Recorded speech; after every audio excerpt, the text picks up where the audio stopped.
And I'm sure all of us have had weeks like this past week and what happened yesterday. So I'm going to share it with you. In Psalms 118 verse 1 it says, "Oh, give thanks unto the Lord, for he is good, because his mercy endureth forever." Let Israel now say that his mercy endureth forever. It sure does. It says, "Let the house of Aaron say, now say that his mercy endureth forever. Let them now that fear the Lord say that his mercy endureth forever. I called upon the Lord in distress. The Lord answered me, set me in a large place. The Lord is on my side. I will not fear what man can do unto me." It says, "The Lord taketh my part with them that help me. Therefore shall I see my desire upon them that hate me. It is better to trust in the Lord than to put confidence in man." It's better to trust in the Lord than to put confidence in princes. Yesterday, or the day before, Friday, Hannah went to work. Actually, I drove her car, and we had several trips, so I drove her car most of the time so I could save gas, and that's kind of what we've been doing now. Using her car as much as possible because it's cheaper on gas. And so I drove it around some. Me and Amy, we had doctor's appointments. We had 6 doctor's appointments this week. And and then they had different schedules this week to work, the girls. So, but Hannah's car was acting up for some reason. And so the guy at work that Hannah works with, he used to be he's a certified mechanic. At least he has the certificate and all. But he works at Goodwill. And so anyway, he looked at it and he thought it was an alternator that was about to go out and was going to give her a problem. So she made it home. He actually followed her part of the way and made sure she'd at least get most of the way. And so she made it home and told me about it. And I said, well, I reckon we'll do something different in the morning. So Saturday morning, Hannah got up. I got up and I thought, well, maybe it's a loose belt. I'll try to go out there and tighten up the belt, because he did say it could be just a loose belt. And he thought it was a little loose. I went out there and boy, it was pretty tight to me. In fact, it might have been too tight. I don't know. But anyway, I couldn't do anything with it as far as tightening up no belt. So I said, well, I'll tell you what, you just drive the van today. You drive the van and just be careful, and that'd be fine. I'll try to take the car up to AutoZone or somewhere and get them to check out the alternator and let me know if it's the alternator, battery, or something else. And so, sure enough, I was sitting around, and Hannah drove off, and a few minutes later, Hannah came back, and I said, "What's wrong?" And she said, "Something's wrong with the tire." And I was just going down the road, so I went out and she had the back left tire on the passenger side of the van. Had a big hole in it, and it blowed out or whatever. And I said, "Hannah, what happened?" I said, "Well, Hannah," I said, "something like that just don't happen." And I said, "You must have hit something in the road or run off the side of the road." She said, "Well, I ran off the side of the road." And I said, "Well, what happened?" She said, "Well," she said, "I didn't have my seat adjusted, and I normally have all this stuff adjusted. And I was trying to adjust my seat. When I looked down, I couldn't find the button. She ran off the side of the road." And I said, "Boy, you must have ran off pretty good," because I looked at the front of the van, and about half the front of the van had bushes and stuff stuck in it, and still stuck in it." And she said, "I did." And so she was, I was like, "Well, where did it happen?" And she said, "Well, down past Harley Creek, in between Meadow Grove." I said, "You drove the van all the way back?" So I kind of got a little aggravated because she drove it all the way back on the rim. And I said, "Man, you might have messed up the rim. I'm sure that rim on that Honda is probably real cheap." And so I said, "Just get in the car, take the car, and go on to work. You don't get there, I guess they'll call us." So, and that's what happened. Nothing was happening to the van. The van was fine. Nothing She didn't hit nothing. She showed me where she went off the road. It was on the curve. And it's a miracle because the mountain comes right down on the curve. It's a miracle where she went off. She didn't hit the side of the mountain. And so, but she did. And so she went on to work and she made it and so forth. Now, so why are you sharing that? Well, the reason why I share all that, because I'm getting some other stuff too, but this is just kind of how our day started at 7 o'clock, 7:30. And so I was a little aggravated that she rode on the rim. Then I got to thinking, I said, she could have ran off and hit the mountain. She could have ran off above the mountain. Several spots there is pretty steep. She could have went down the river. I said there could have been a pole where she ran off and hit a pole head on. I said she could have hit someone. And I said it could have been a whole lot different. And I was thinking last night I was laying in bed before I went to sleep. I said, our day could have been totally different today. And I was thanking the Lord. I said, Lord, I was all upset about that stupid old rim. And I said, but we could be sitting at the ICU unit tonight.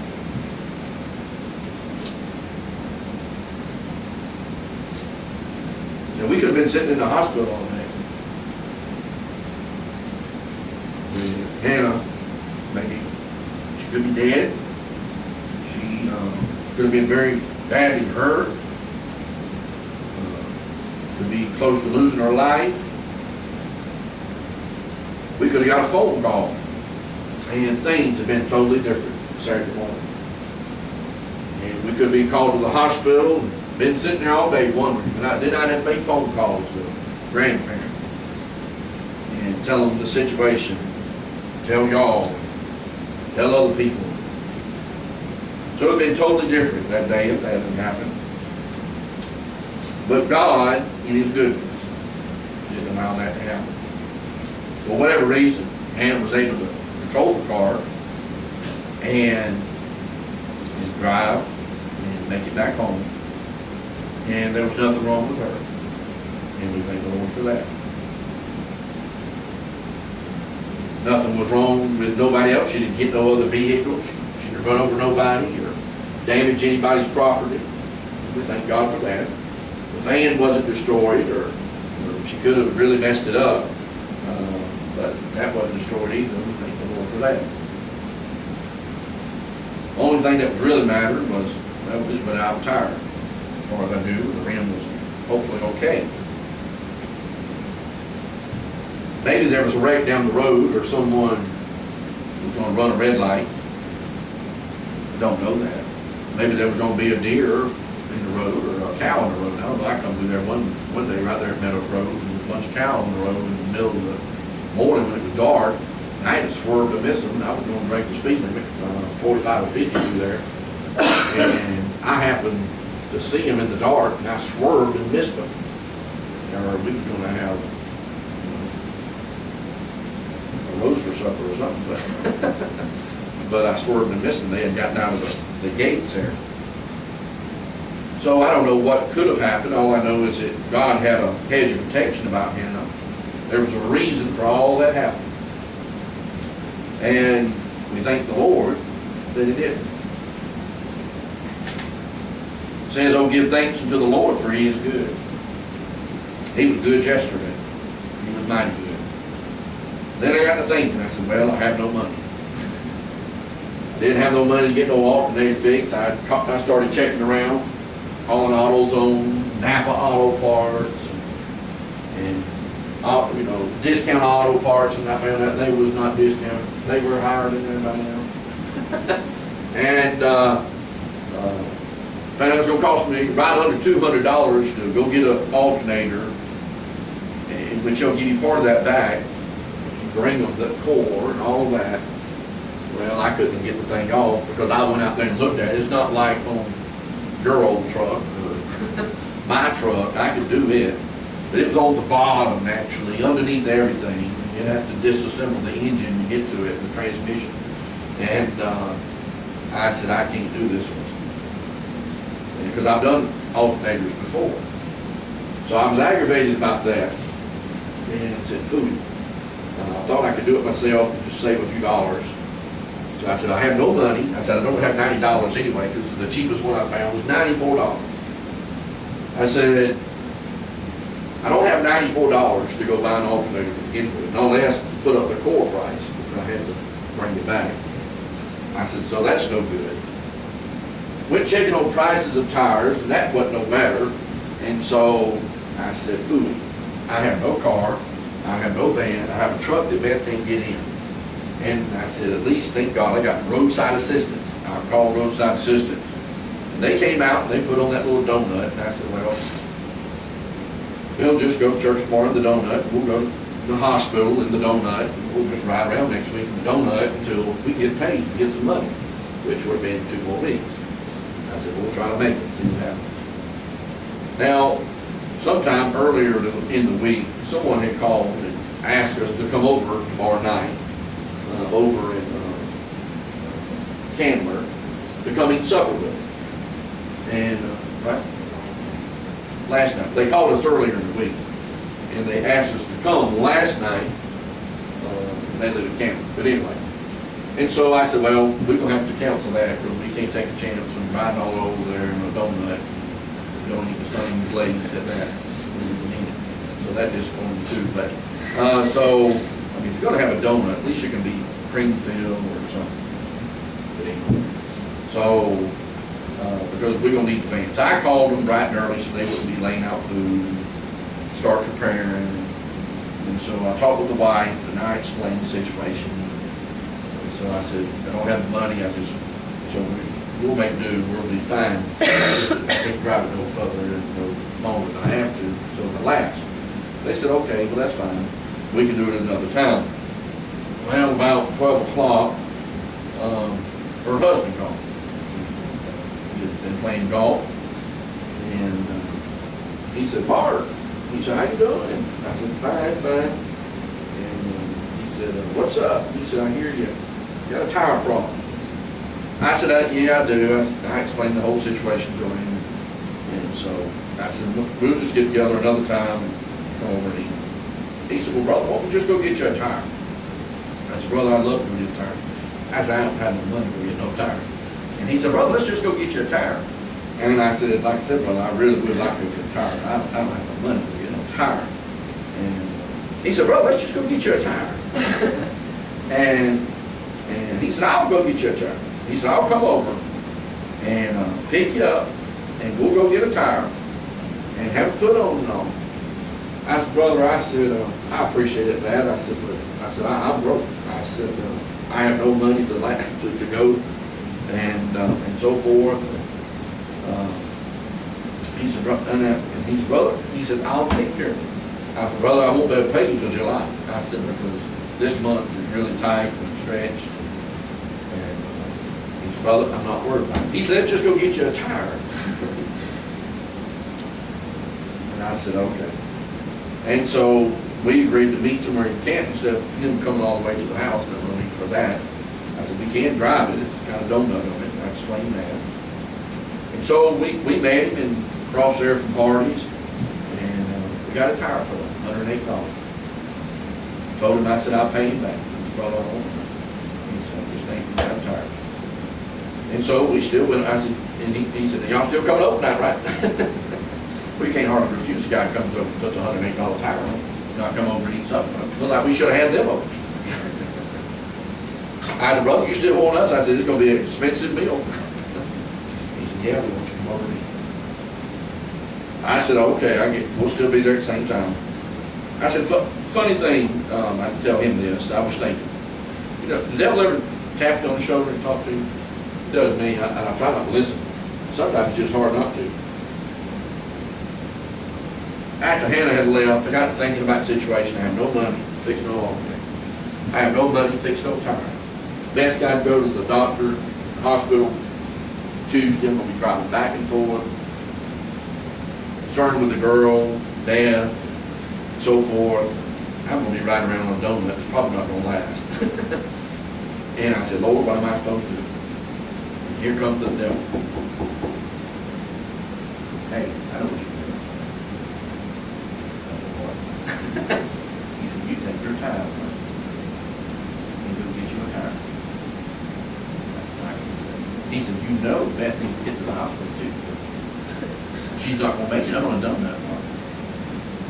I said, well, that's fine. He said, you need to take that time and go get you a tire. He said, now God will understand that. He said, God will understand that. He said, you got your tithe money and you can probably find and stretch and he said, you can make it happen. He said, God, you can make it up later. I said, no, I'm not going to do that. He said, I'm not going to rob God. And so he went on. Left me alone. I said, I'm going to trust the Lord. Just like the verse says, verse 8, it's better to trust in the Lord than to put confidence in man. It's better to trust in the Lord than to put confidence in princes. God provided a tire. I had to go begging for it. God gave us a tire. Didn't have to take God to do it. We went to eat last night, and we started leaving. Had a good time, great meal. Good time of fellowship. We sit around, talk, chit-chatted. We started leaving. They said, hold on a minute. We got you something. They came out with a box. What do they call it? Care. They said, we got a care package. Right? On top of the care package, they had a big old thing of care paper. Nobody was told that.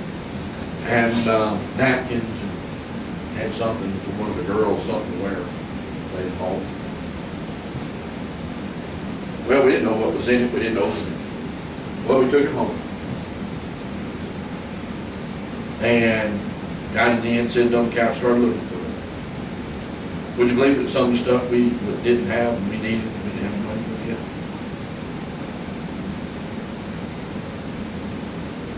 Doctor told me the other day I need to take something over the counter. Would you believe that little bottle of medicine was in there? Who do you think put that in there? Them people, sure. Who laid it on their heart to get that particular medicine? Girls needed something. Didn't have the money for it. We started counting up pennies the other day and got them in rolls. God had 3 or 4 packs of them. Had some other stuff in there.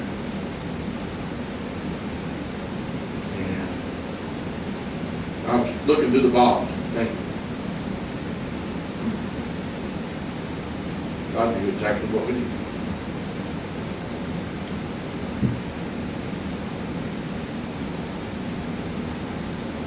Mercy is no good thing.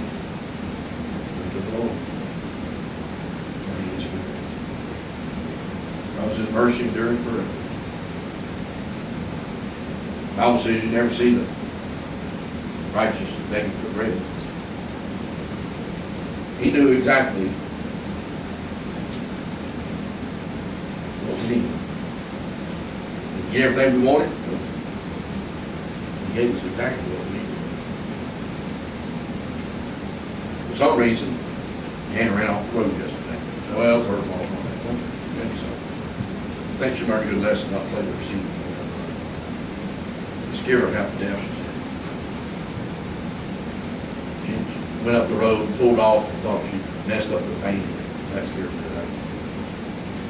But she did. And she came back and I fussed at her. I didn't scream and holler at her, nothing like that, or hit her. But I did like, why'd you drive the van on the rim? I didn't know that.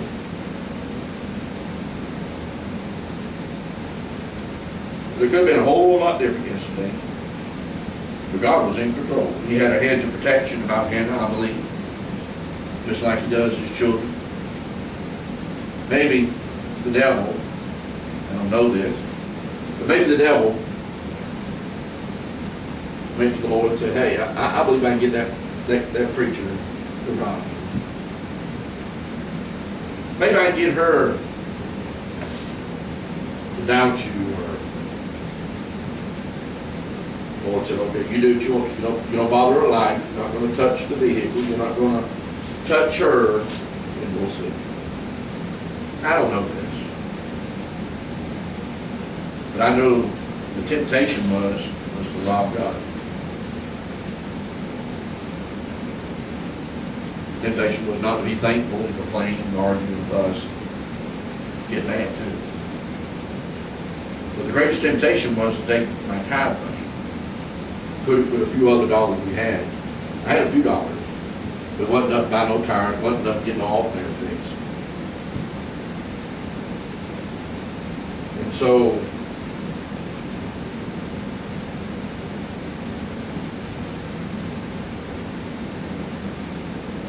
I didn't give in, thankfully. Have I always been perfect? No. Have I robbed God before? I have. I'm not a perfect preacher. I haven't reached sanctification. Maybe some of y'all have. I have it. The Lord's still working on me. I thank God about yesterday. The Bible says in Romans 8:28, we know that all things work together for good. Then the love of God. The Bible says over in Philippians that God's still working on you if you're one of His children. Works on all of us in different ways. In different areas of our life, maybe some areas He works on me, don't work on me. I work on you in some areas that you don't work on me. Or maybe I got, maybe I have no problem in those areas. Maybe, but we all have problems. We all have temptations. We all have different desires. Yesterday was something the Lord spoke to me about throughout the day. About, I'm going to provide for you. You meet your needs. And at the end of the day, I said, Lord, let's do it.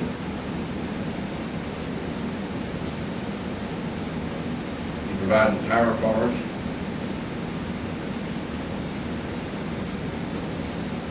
He provided good friends.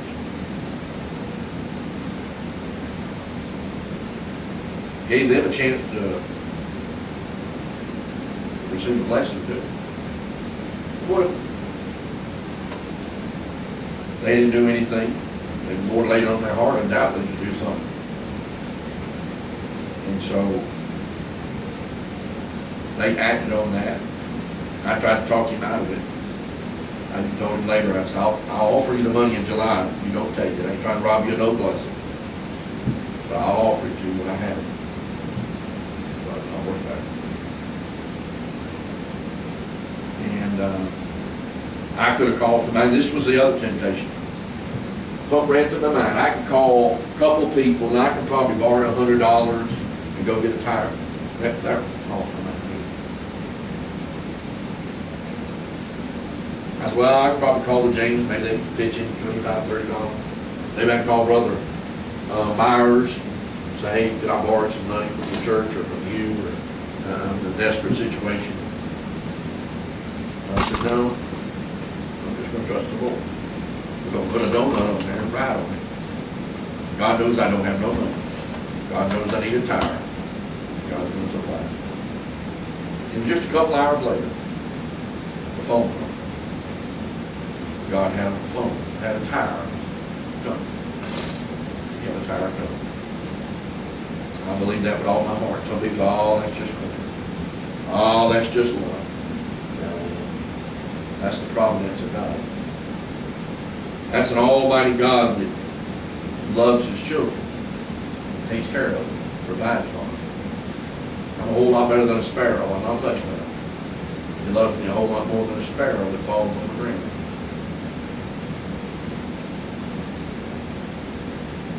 Then He provided that stuff in that box.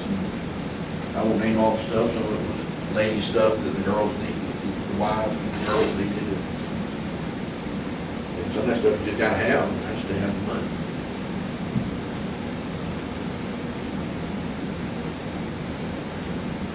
Pretty bad when your wife got to go in there and count up pennies sometimes.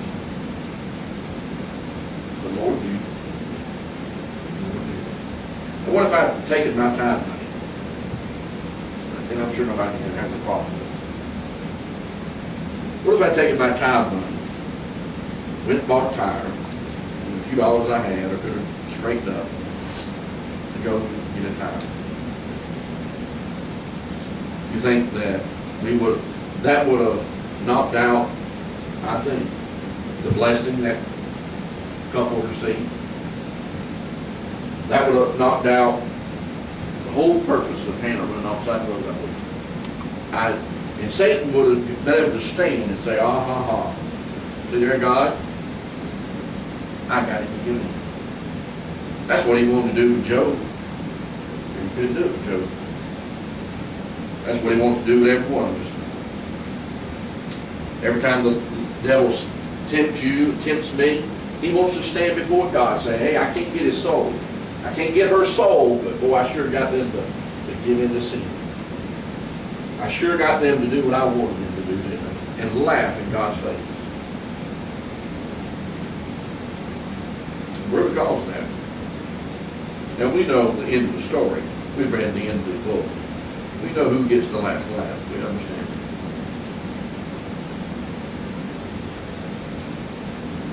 But don't you think the Lord,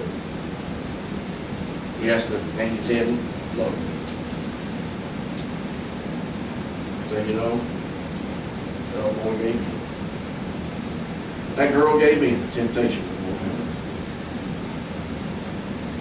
The devil sitting there laughing.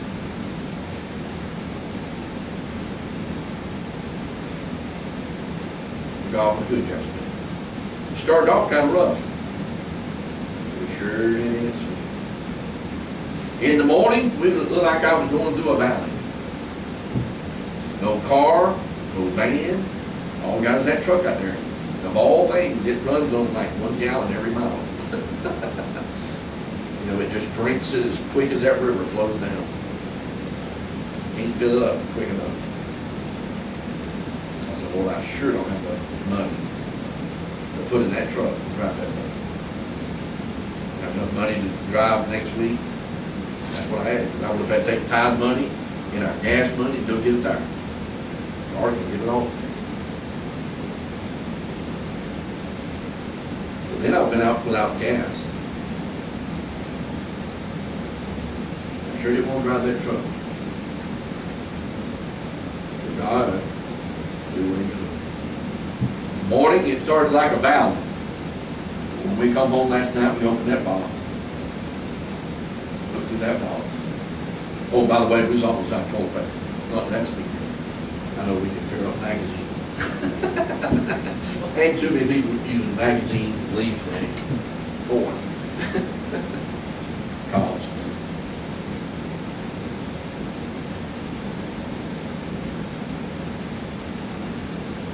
God provides.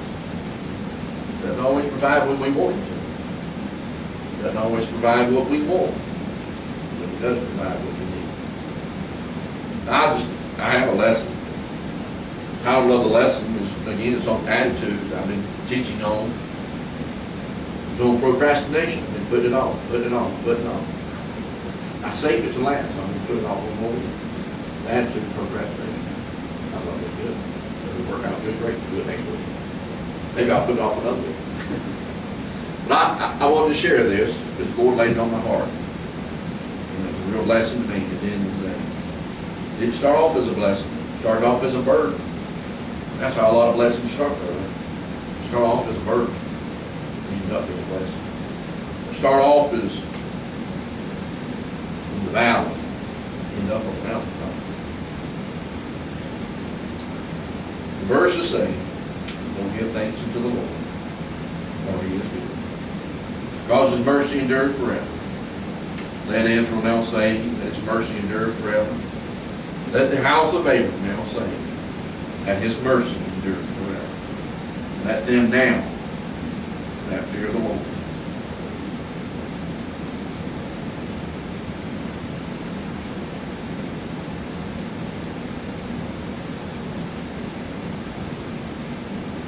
Say that His mercy endures forever.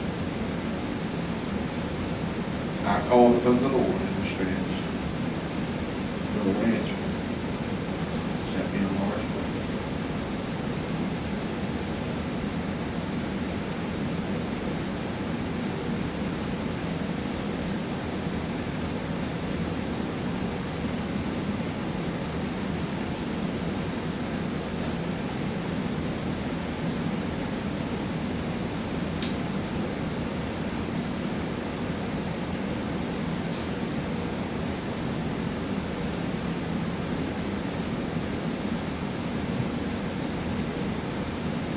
The Lord is on my side. I will not fear. What can man do unto thee? The Lord taketh thy part with him that help thee. Therefore shall I send my desire of them that hate me. It is better to trust in the Lord than to put confidence in me. It is better to trust in the Lord than to put confidence in man. Yesterday after the handle down, after the devil tempted me to rob God, I prayed and I said, Lord, you know we need a tire. Lord, you know our situation.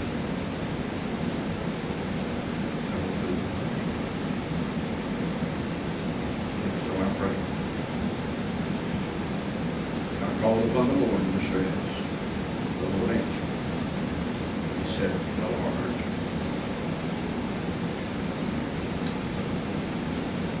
But Heavenly Father, we thank you for how good you are.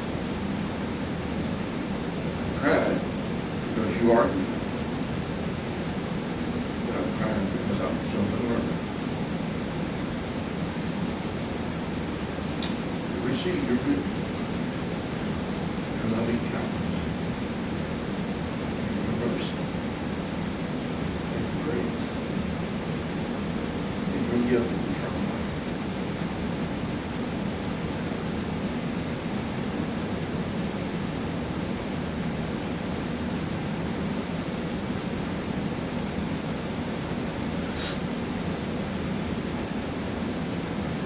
Thank you for all the praise and all the glory for history.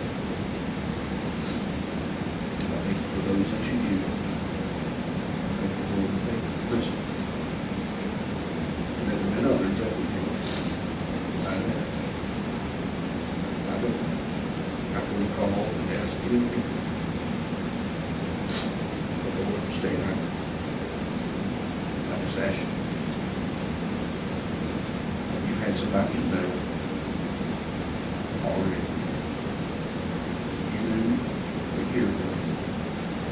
You knew before the foundation of the world what was going to happen yesterday. You had a couple you know that already had stuff prepared, that already had a supper prepared. But you had already prepared them to do the job. They had the money. God is alive. I thank you, God, that you're all knowing, that you're all seeing. Lord, that you see my needs, that you care about that. Lord, you care about all our needs. You see all of our needs. I guess sometimes we don't think that nobody knows, nobody cares. Lord, we thank you for this ever great God.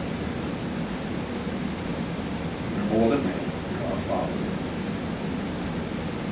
We thank you, Lord, that you're a loving Father. We thank you for thy precious word. Pray that you help us as we preach, help us as we sing. Bring glory and honor to thy name, thy Lord. We ask all these things in Jesus' name. Because your word.